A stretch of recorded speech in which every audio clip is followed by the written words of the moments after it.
नमस्कार मित्रांनो, सुस्वागतम. घरोघरी मातीच्या चुली या मालिकेच्या आजच्या भागामध्ये आता सुमित्रा ही जानकीचं काही ऐकून घ्यायला तयार नसते. तर जानकी आता सुमित्राला आई आई करत असते, परंतु सुमित्रा न ऐकता आपल्या रूममध्ये जात असते.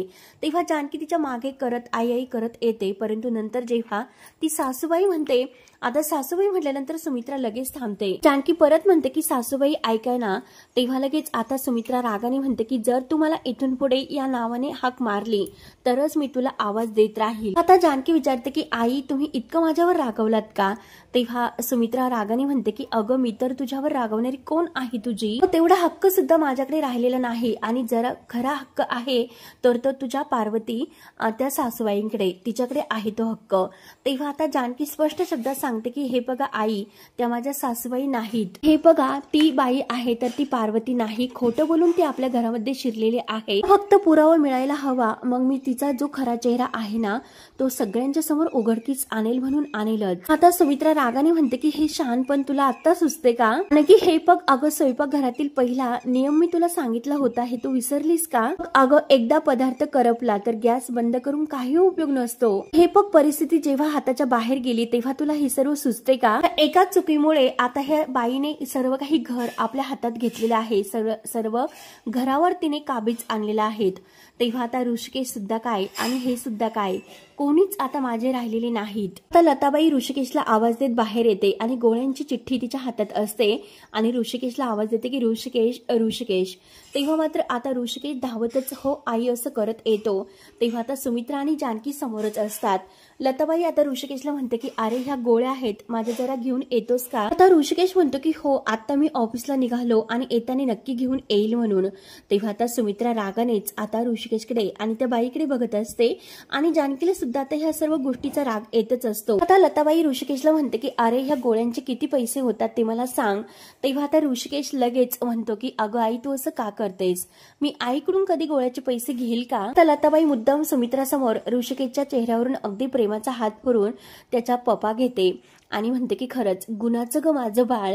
तेव्हा आता सुमित्राला हे सर्व बघून खूप असं रडू सुद्धा येत असते आणि वाईट सुद्धा तिच्या मनाला वाटते. तर ऋषिकेश आता ह्या लताबाईच्या पाया सुद्धा पडतो. तेव्हा जानकीला याचं आणखीनच वाईट वाटते की ही त्यांची खरी आई नाही, ती त्यांना फसवते. तरी सुद्धा आता ऋषिकेश किती त्यांच्या आहारी गेलेत. मित्र आता खूप रडत असते तर जानकी सुमित्राकडे बघते. आता सुमित्राही रडत आहे हे बघून जानकीला आणखीनच वाईट वाटते. आता सुमित्रा बघतच असते तर ऋषिकेश आणि लताबाई एकमेकांशी इतक्या छान गप्पा करत असतात.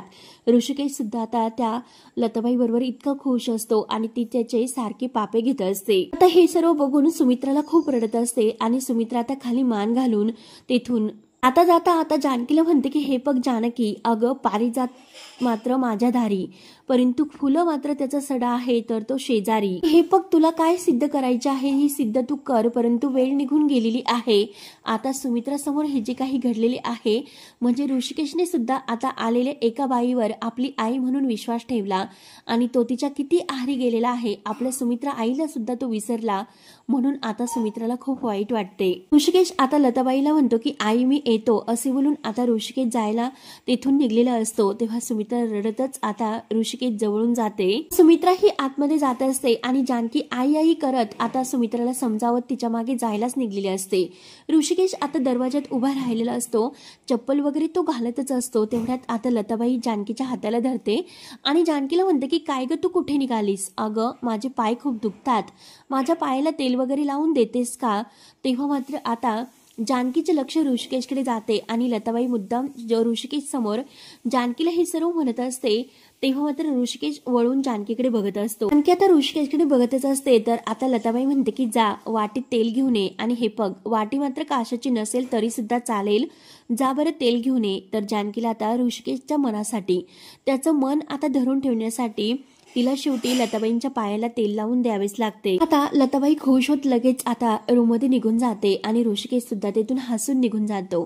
त्यानंतर मात्र आता इकडे ऐश्वर्या ही अगदी फ्रेश होऊन बाहेर येते तर सारंग सकाळी सकाळी कॅल्क्युलेटर पेन वगैरे घेऊन बसलेला असतो. तेव्हा ऐश्वर्याचे लक्ष जाते. ऐश्वर्या सारंगला विचारते की काय नेमकं काय सुरू आहे, सकाळी सकाळी काय घेऊन बसलात, कॅल्क्युलेटर वगैरे हे सर्व काही. तेव्हा आता सारंग म्हणतो ऐश्वर्या मी हिशोब करतो आणि हे बघा हे आकडे आहे ना, हे आकडे बघून मला तुम्हाला आता आकडे येण्याची वेळ आलेली आहे. आता ऐश्वर्या तयार होता होता ही सर्व ऐकून विचारते की काय बोलतात सारंग आणि कसले आकडे, काय हिशोब वगैरे काय, मला काही समजत नाही की तुम्ही काय बोलतात. जरा स्पष्ट बोलेल, मला कळेल असं काहीतरी बोला, कसं स्पष्ट भाषेत बोला. नक्की तुमचं हे काय सुरू आहे ते मला सांगा. तेव्हा आता लगेच सारंग म्हणतो की म्हणजे नक्की म्हणजे काय, जरा स्पष्ट तुम्हाला नाही कळत का? मधल्या काळामध्ये आपण जेव्हा कंगाल होतो, आपल्याकडे पैसे नव्हते, मात्र आपण किती कर्ज घेतलेलं आहे हे तुम्हाला माहिती नाही का? ते कर्ज कसे फेडायचे याचा मी विचार करतोय आणि तुम्हाला तर मात्र काहीच नाही. तुम्ही इतकं बिनधास्त कसं राहू शकतात? तर केवढे पैसे देण्याचे बाकी राहिलेले आहेत? तर ऐश्वर्या आता नॉर्मलपणे म्हणते की ठीक आहे, त्यात काय इतकं. सारंग म्हणतो की कसे द्यायचे ऐश्वर्या हे सगळं, एकतर अगोदरच निसरली ही वाट आणि त्यात घालून ठेवला हा 1,00,000 रुपयाचा घाट. एक गोष्ट सांगा बरं ऐश्वर्या, आता 1,00,000 रुपये काही उसने घेण्याची गरज होती का? आता ऐश्वर्या रागाने म्हणते की मग मी काय करायचं होतं, म्हणजे तुम्हाला नेमकं काय मी करावं असं वाटत होतं? लताबाई आपल्याला कसं करत होती ते माहिती आहे ना, समोर तुम्ही बघितलंस का? म्हणून तिची भीती होती ना, तर ती घालवण्यासाठी मी तिला पैसे देऊन टाकले. आता सारंग तर पूर्णपणे घाबरतो. सारंग म्हणतो की ऐश्वर्या हे बघा, त्या लताबाईंना जी काही भीती वाटते तर ती भीती खरी नाही ना ठरणार. जे हे बघा, जानकी वहिनी खरंच काही पुरावे तर गोळा नाही करणार आणि जानकी वहिनीने जर काही पुरावे गोळा केले तर मग आपण काय करायचं?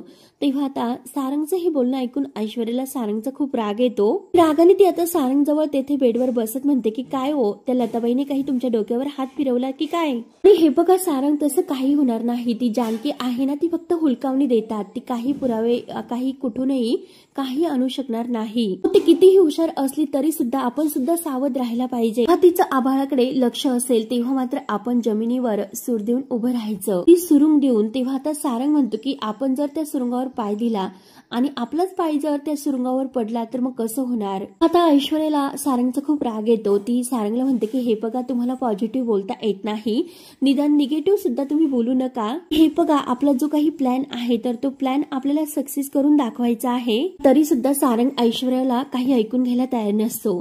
तो आता ऐश्वर्याला म्हणतो की हे सर्व आपण कसं करणार? तर ऐश्वर्या आता त्याच्यावर खूप भडकते. ऐश्वर्या म्हणते की मी तुम्हाला जितकं सांगते तितकंच तुम्ही करायचं आहे. आणि हे बघा, मच्छर खूप वाढलेले आहेत, त्यामुळे त्या मच्छरवाल्याला स्प्रे मारण्यासाठी बागेमध्ये पाठवा. आता सारंग तर बघूनच उभा असतो, बसलेला असतो. तर ऐश्वर्या पुन्हा त्याच्यावर ओरडते की काय डोक्यामध्ये हिशोब सुरू आहे की काय? तेव्हा सारंग म्हणतो की नाही. तर ऐश्वर्या म्हणते की नाही ना, मग का असे बसून बसलात? काही बाहेर जाऊन बघा की काय? आता सारंग म्हणतो की ऐश्वर्या हे बघा, माझं ऐकून घ्या, तुम्हाला जे काही योग्य वाटतं ते तुम्ही करू शकतात, परंतु हे बघ, मला फक्त इतकंच सांगायचं आहे की जे काही तुम्हाला करायचं असेल तर ते अगदी सांभाळून करा. आपण तोंडावर येऊ असं काही करू नका. या सगळ्यामध्ये आईला काही त्रास होणार नाही याची काळजी घ्या. तर ऐश्वर्या म्हणते की सारंग, अहो नाही होणार. आता ऐश्वर्या म्हणते की सारंग हे बघा, तुम्ही काही काळजी करू नका. आणि हे बघा, या सर्वांमध्ये तुमच्या आईला काही काळजी म्हणजे टेन्शन होणार नाही. कारण हे बघा, त्या जरीही तुमच्या आई असल्या तर त्या माझ्या सुद्धा आई आहेत की नाही. त्रास होईल असं काही मी वागेल का? परंतु त्रास मात्र त्या जानकीला व्हायला हवा. हे बघा, इथून पुढे जे काही होईल ना ते सगळ्याचा फटका मात्र आता आरोपण फटका जानकीवर असेल, बाकी कुणावर सुद्धा नाही. नंतर आता इकडे तेलाची वाटी घेऊन जानकी ही लताबाईच्या रूममध्ये येते आणि तेथे बसायला स्टूल घेते. परंतु जानकी मात्र आता ह्या लताबाईकडे रागाने बघत असते. तर लताबाई आता ओरडते, काय ग, इतकं डोळे वटारून का बघतेस माझ्याकडे? माझ्या पायाला तेल लाव, मी तुझी सासू आहे, त्यामुळे तू माझी सेवा कर. मी तुला जे काही काम सांगेल ते काम तुला करावं लागेलच.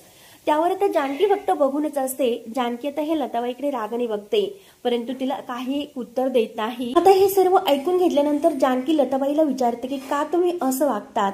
तेव्हा आता लताबाई म्हणते की काय म्हणजे नेमकं तुला काय म्हणायचं? आता जानकी म्हणते की हे बघा, तुम्हाला चांगलंच माहिती आहे की तुम्ही ऋषिकेशच्या आई नाही म्हणून. मी पार्वती आई नाही तरी सुद्धा तुम्ही या घरामध्ये येऊन का हक्क गाजवण्याचा प्रयत्न करतात? हे बघा, तुम्ही सगळ्या जगाला फसू शकतात, परंतु तुमच्या मनाला तुम्ही फसू शकतात का? मनाला माहिती आहे की एक ना एक दिवस हे सत्य बाहेर येईलच. त्या तुम्ही तुमच्या मनाला विचारून अगदी मनापासून सांगा की तुम्ही पार्वती आई नाहात, तुम्ही दुसऱ्याच कोणीतरी आहात म्हणून. हे बघा, या घरातील लोकांना किती सगळ्यांना त्रास होतोय आणि मला सुद्धा किती त्या गोष्टीचा त्रास होतोय, हीच असं खोटं बोलू नका. तर लताबाई आता ऐकून घेता घेता म्हणते की मी कशाला खोटं बोलू म्हणून, उगाच काहीतरी बोलून मला टेन्शन देऊ नकोस. लगेच आता रडण्याचं नाटक करते, डोळ्यामध्ये पाणी आलेले असते आणि हे बघ मी तुला पाय चेपायचे सांगितले म्हणून तू लगेच माझ्यावर संशय घेतलास. आता खूप असं रडण्याचं नाटक करत असते, डोक्याला हात वगैरे लावते आणि म्हणते की अरे देवा, आतापर्यंत मी खूप काही खस्ता खाल्ल्या, परंतु येथे आल्यावर मात्र जे काही प्रश्न मला विचारले जातात तर त्या सर्व प्रश्नांचा मला इतका त्रास होतोय.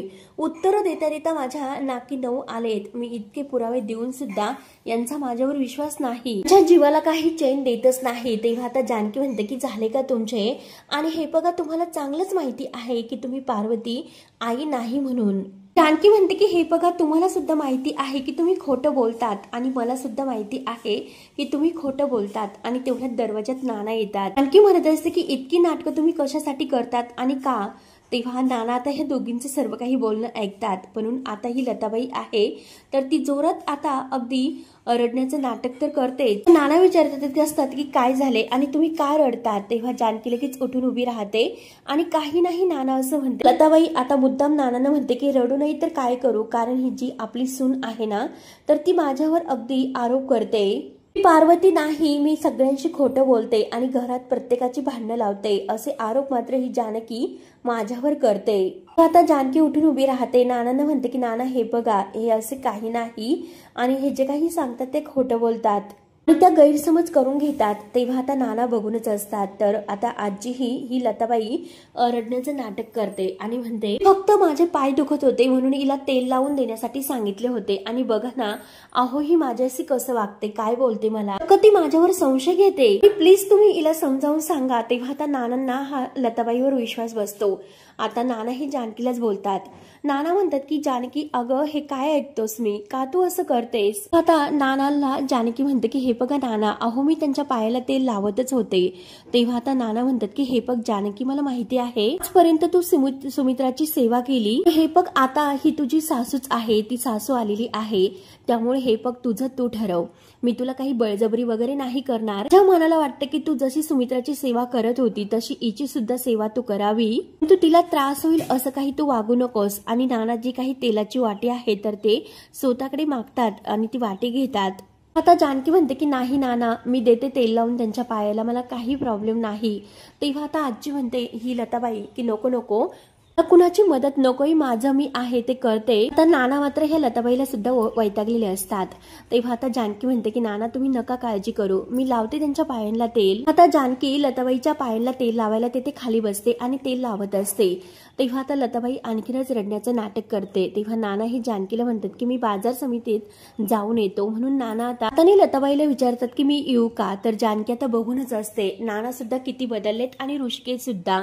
तेव्हा आता लताबाई हो हो असं करते तर नाना तिथून निघून जातात. आता जानकी लताबाईकडे बघतच असते. लताबाई आपले डोळे पुसते आणि जानकीला म्हणते की हे बघ माझ्याकडे असं रागाने का बघतेस, निदान 20 वेळेस तरी माझ्या पायांना तेल लावून मालिश करून दे. हे बघ एकाच पायाला नाही तर दोन्ही सुद्धा पायाला 20-20 वेळा तेल लावून मालिश करून दे. आता जानकी लताबाईकडे रागाने बघत असते आणि लताबाई मस्त डोकं ठेवून तेथे झोपलेली असते आणि आई गाई असं करत असते. नंतर आता इकडे सर्व काही प्रकार बघून सुमित्राच्या मनाला आणखीनच अगदी हे वाईट वाटत असते. ती आता सारखं प्रत्येक क्षण जो घडलेला आहे म्हणजे ही लताबाई आपल्या हाताने नानांना पेढा भरवत होती.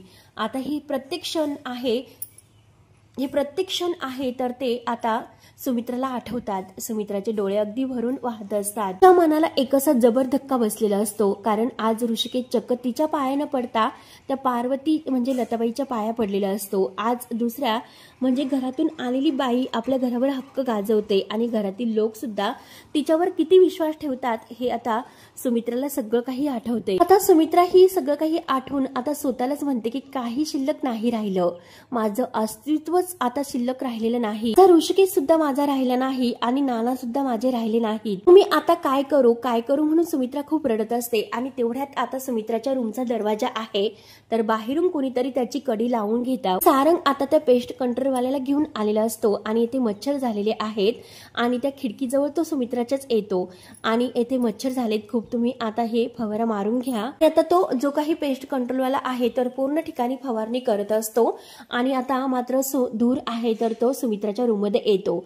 सुमित्राला आता धुराने खूप ठसका होत असतो आणि हा धूर कुठून आला असेल म्हणून सुमित्रा आता आवाज देत असते। बापरे, इतका धूर कुठून आला असेल म्हणून ती खिडक्यांचे दरवाजे लावून घेते, पडदे वगैरे टाकते आणि आता आवाज देत म्हणते की हा धूर कुठून आला असेल, मी आहे का इकडे, धूर कसला येतो म्हणून ती प्रत्येकाला आवाज देत असते। परंतु आता मात्र त्या आवाजाने सुमित्राचा आवाज काही बाहेर पोहोचत नसतो। त्याला आता धुराने खूप त्रास होत असतो। ती आता जोरजोराने अगदी खोकत असते, ठसका तिला लागत असतो, श्वास घ्यायला त्रास होत असतो आणि हा धूर कुठून आला असेल असे ती सारखे सारखे तेच म्हणत असते आणि प्रत्येकाला आवाज देत असते। एवढ्यात आता ती दरवाजा उघडायला जाते, परंतु दरवाजा तर बाहेरून बंद आहे तिच्या लक्षात येते, म्हणून ती जोरजोराने आता दरवाजावर थापा मारते। बाहेरून दरवाजा कोणी बंद केला असेल म्हणून सुमित्राला आणखीन टेन्शन येते। जोरजोराने दरवाजा वाजवते, अरे दरवाजा उघडा, येथे आतमध्ये धूर आहे, म्हणून ती अगदी जीवाचा आकांताव करून दरवाजा वाजवत असते। मी आहे का, कोणी ऐकते का, अगं जानकी जानकी, जानकीला आवाज देते, जानकी अगं दरवाजा उघड। जानकी मात्र आता लताबाईंच्या रूममध्ये लताबाईचे पायाला तेल लावून देत असते, तर तोपर्यंत आता तिच्यापर्यंत हा आवाज नाही पोहोचत। तरी सुद्धा जानकीला शेवटी ऐकू येते। जानकी म्हणते की आईंना काय झालं असेल, आई का आवाज देतात, म्हणून ती जायला निघते, परंतु लताबाई पुन्हा तिचा हात धरते आणि तिला म्हणते की तू का कुठे निघालीस। आता जानकी म्हणते की आई हाका मारतात, त्यांना काय हवं नको हे मी बघते, परंतु आता लताबाईने जानकीचा हात घट्ट पकडलेला असतो। लताबाई आता जानकीला म्हणते की हे बघ, तुला जाण्याची काही गरज नाही, तू माझ्या पायाला तेल लाव आणि मालिश करून दे।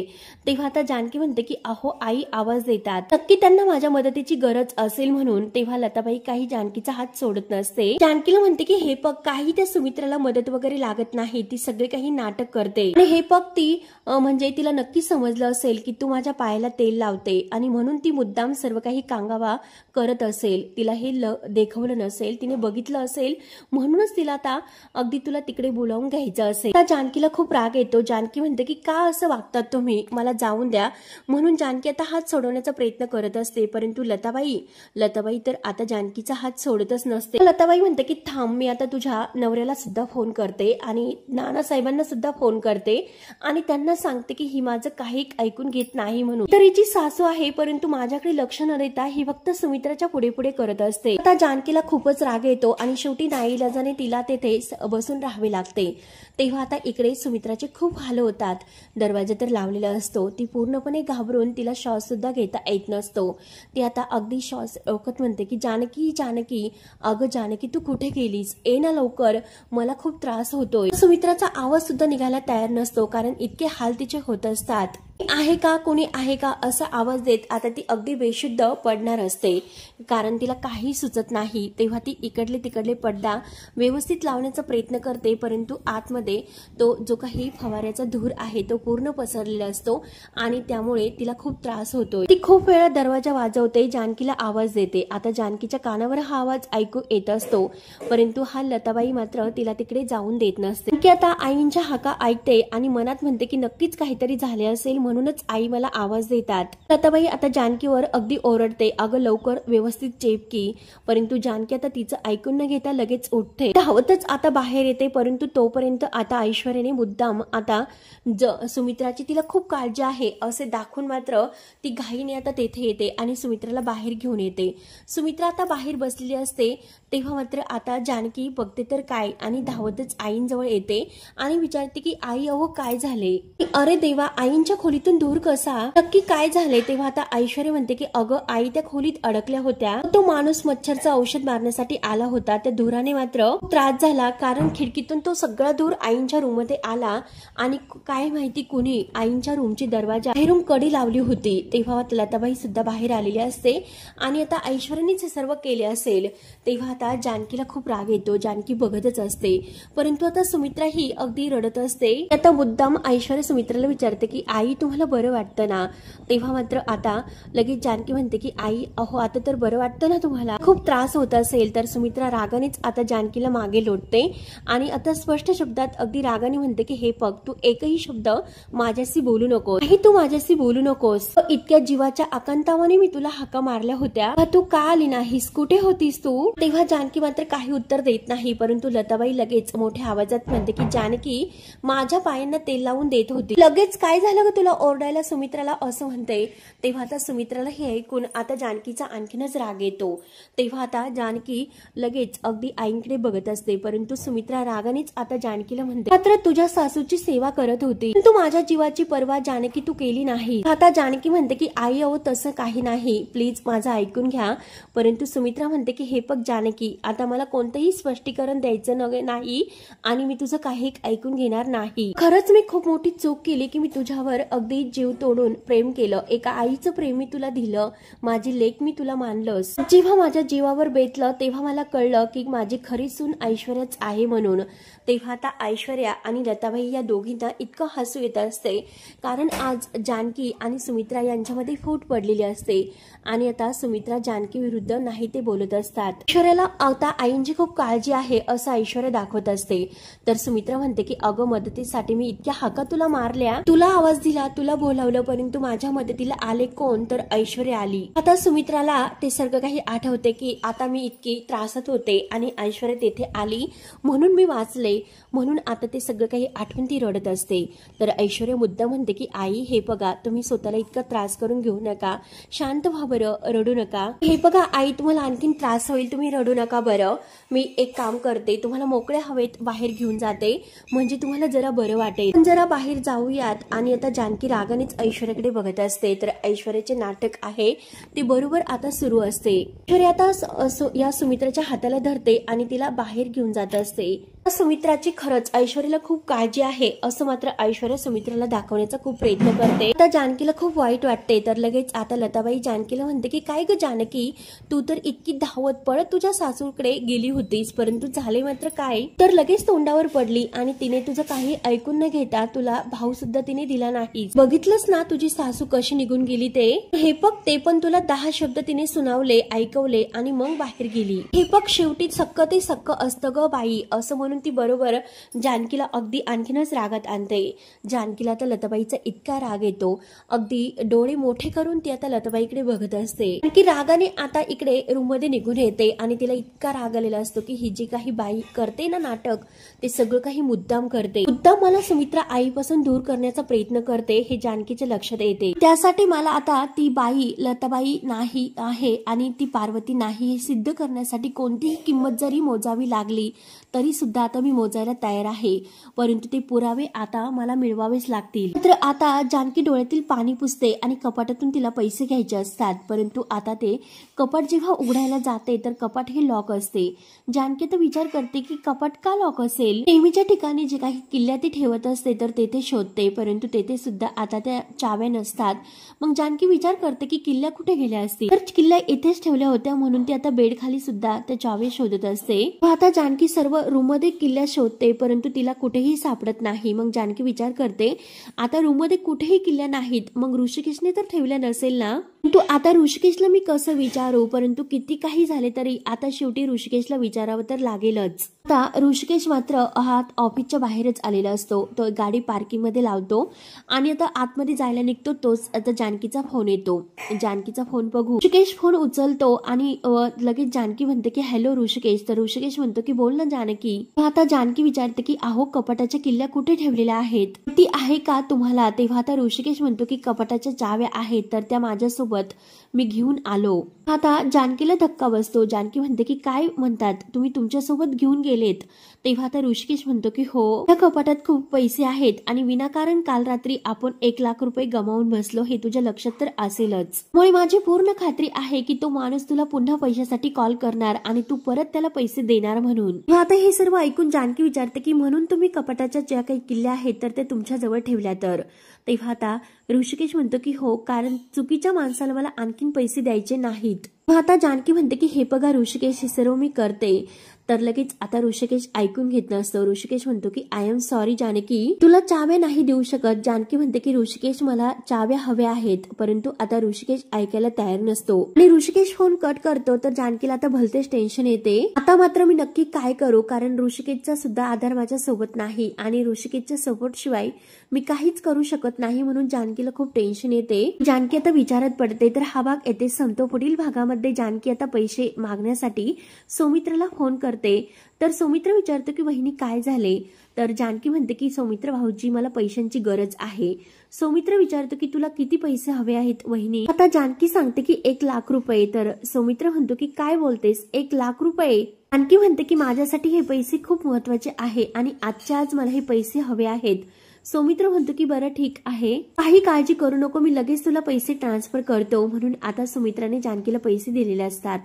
जानकी आता पदर वगैरे घेऊन बाहेर जायला निघते, मोबाईल वगैरे घेते, परंतु तेवढ्यात दरवाजात ऋषिकेश येतो. ऋषिकेशला बघून जानकी आता तिथेच थबकते. ऋषिकेश तिला विचारतो की कुठे निघाले, तर जानकी खोटं बोलते, देवळामध्ये निघाले आणि मी येऊ का असे बोलून ती घाईने जायला निघते, परंतु ऋषिकेश तिला पुन्हा थांबवतो. जानकी आता कावरी बावरी झालेली असते आणि ऋषिकेश एकटक तिच्याकडे बघत असतो. तेव्हा मित्रांनो पुढे काय होतं हे बघण्यासाठी आपल्या चॅनलला नक्की सबस्क्राईब करत राहा. धन्यवाद.